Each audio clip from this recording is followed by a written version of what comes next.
The garage woke before the city did, breathing out the familiar smells of oil, dust, and damp concrete as Daniel lifted the rolling door with a groan that matched his own tired bones.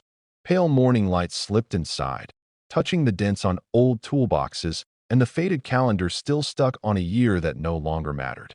Daniel moved automatically, tying the same stained rag around his wrist, running a hand over the hood of the first car waiting for him like a doctor greeting a patient he already knew too well. His life had narrowed into these routines over the last 10 years, not because he dreamed small, but because life had taught him that quiet survival was safer than hope. He worked while the world hurried past outside, people rarely looking at the man who fixed what they broke. The radio murmured an old song he didn't bother changing, and as he leaned into the engine bay, listening closely, he didn't hear the soft click of heels stopping at the entrance. It was a voice that reached him first, calm but charged with something unfamiliar, speaking his name like it carried history. Daniel. He straightened slowly, wiping his hands, expecting a customer with a complaint or a question about cost. Instead, he saw a woman who seemed misplaced among the grease and rust, the light catching in her dark hair, her coat too elegant for this forgotten street. For a moment he thought she must be lost, until their eyes met and something unspoken flickered between confusion and recognition. She studied his face with an intensity that unsettled him, as if comparing the man in front of her to someone preserved in memory. "I'm sorry," he said awkwardly, already feeling inadequate. "If you need directions," she smiled, a soft, emotional curve that didn't quite settle.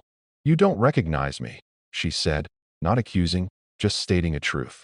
He shook his head, embarrassed by the expectation in her gaze. She took a step closer, the sound of the garage fading as if the walls leaned in to listen. 10 years ago," she began, her voice steady though her hands trembled slightly. "There was a road outside the city, slick with rain. A car spun, hit the barrier, and everyone else drove past."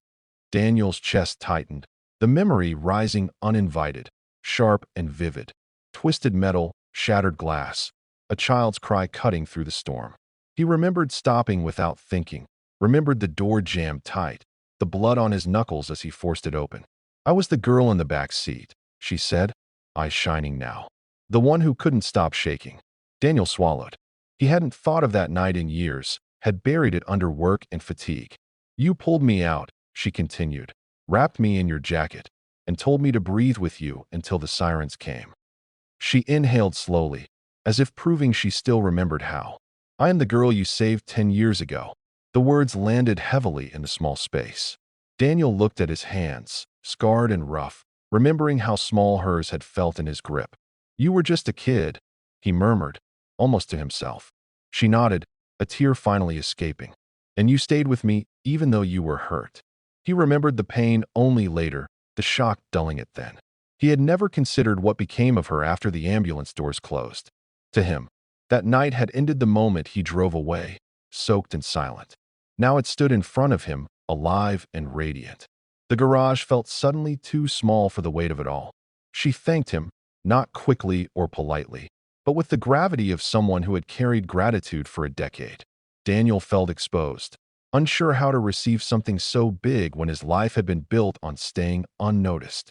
He tried to brush it off, saying anyone would have done the same, but she shook her head gently. "They didn't," she replied. And in that quiet sentence, he realized that a single choice he barely remembered had become a turning point in someone else's life. And standing there, with the morning light on her face and the echoes of rain in his mind, Daniel felt the past and present collide, opening a door he never expected to walk through again. They remained standing for a moment after the words had been spoken, as if moving might shatter the fragile bridge that had suddenly formed between past and present. The garage no longer felt like Daniel's private refuge, but a shared space filled with memory. He cleared his throat and gestured toward an old wooden stool beside the workbench, its legs uneven from years of use. She sat carefully, smoothing her coat, while he took the other stool opposite her, leaving a respectful distance he didn't quite understand. The ticking of a cooling engine filled the silence, each click stretching time. She introduced herself as Elena, her voice lighter now, as if speaking her name aloud made the moment more real. Daniel nodded, repeating it quietly, trying to anchor her to something solid instead of the frightened child in his memory. She glanced around, taking in the faded posters, the jars of bolts, the calendar frozen in the past. "This is where you've been all these years?" she asked softly. He shrugged, a gesture practiced from years of deflecting questions. "It's honest work," he replied. "Cars break. People need them fixed." She smiled, not amused but thoughtful, as if she heard something deeper beneath his words. Elena began to speak about the years after the accident, how the hospital smells still sometimes returned in her dreams, how the sound of rain on metal made her heart race. She told him about learning to sit in the front seat again, about gripping the door handle until her knuckles turned white. "I used to count my breaths the way you taught me," she admitted, demonstrating with a slow inhale and exhale. Daniel felt a strange tightening in his chest, realizing that a few calm words spoken in a storm had become a lifeline repeated countless times. She explained how, as she grew older, the memory of that night transformed from fear into purpose. "I wanted to be the person who stays," she said simply, "the one who doesn't drive past." She spoke of studying medicine, of long nights in libraries and hospitals, of moments when exhaustion almost defeated her. "Whenever I felt like quitting," she continued, eyes fixed on his, "I remembered you standing in the rain, bleeding, telling me I would be okay." Daniel shifted uncomfortably and used to being someone's example of strength. He tried to tell her he was no hero, that he had been scared too, but she shook her head. "Being scared and staying anyway," she said. "That's what mattered." The honesty in her voice made it impossible to argue. The conversation drifted toward him then, and though he resisted at first, her gentle questions drew him out. He spoke about his father teaching him engines before teaching him anything else, about the small garage that had once been full of laughter. He admitted how life narrowed after loss, how ambition slowly gave way to endurance. Elena listened without interruption, her attention complete, making him feel seen in a way he hadn't for years. Outside, the city's noise filtered in, but inside the garage time seemed suspended. She confessed she had searched for him for months, following fragments of memory and an old receipt with his name barely legible. "I didn't know what I would say when I found you," she admitted with a nervous laugh. "I just knew I had to." Daniel felt something unfamiliar stir, a sense that his quiet life had been gently but firmly touched by something larger. When a customer's car pulled up, breaking the spell, Elena stood, apologizing for interrupting his work. He surprised himself by asking her to stay, just for a while. She agreed, leaning against the wall as he returned to the engine, watching with curiosity as his hands moved confidently. In that simple act, Daniel felt a subtle shift. For the first time, he wasn't just fixing a car. He was being witnessed.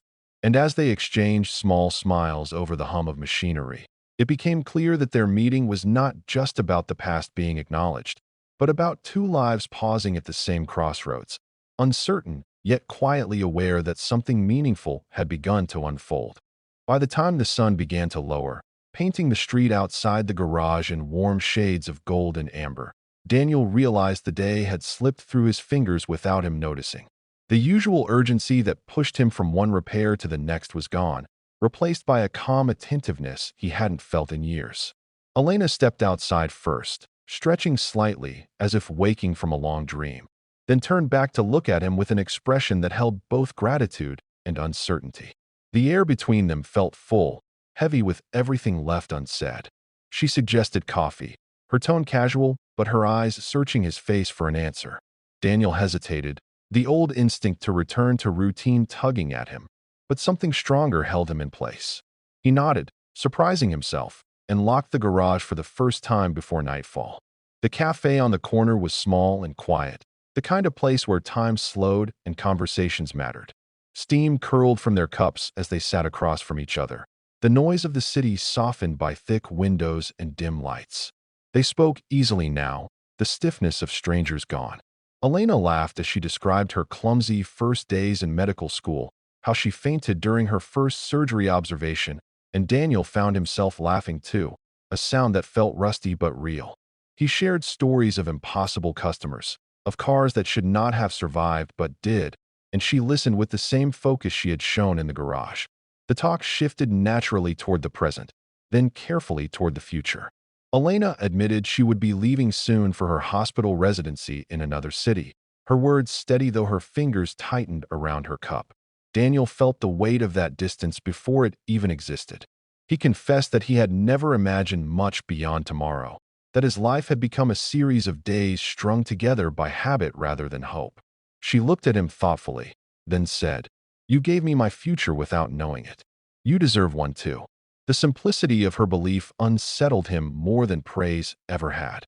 As dusk deepened outside, they walked along the sidewalk, their steps falling into an easy rhythm.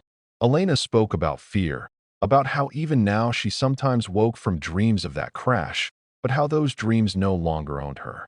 Daniel admitted that he often avoided thinking about the past, afraid that if he did, he'd realize how much he had let slip away. She stopped walking then, turning to face him beneath a streetlight that cast a soft halo around her. "Saving me wasn't the end of your story," she said quietly. "It was a chapter." The words stayed with him as they reached her car. She thanked him again, not with formality, but with warmth that felt like an invitation rather than a goodbye. When she hugged him, it was unhurried, grounding, and Daniel felt something inside him settle into place. She pulled back, smiling, and asked if she could visit again before she left the city. He agreed without hesitation. As she drove away, Daniel stood there longer than necessary, watching the taillights fade. Walking back to his small room that night, the streets felt different, less narrow. He realized that for the first time in years, he was thinking beyond tomorrow. The girl he saved had returned as a woman who reminded him of his own worth, not through grand gestures, but through presence and truth. And as he lay awake listening to the city breathe, Daniel understood that sometimes life circles back not to repay a debt, but to offer a second beginning, quiet, unexpected, and full of possibility.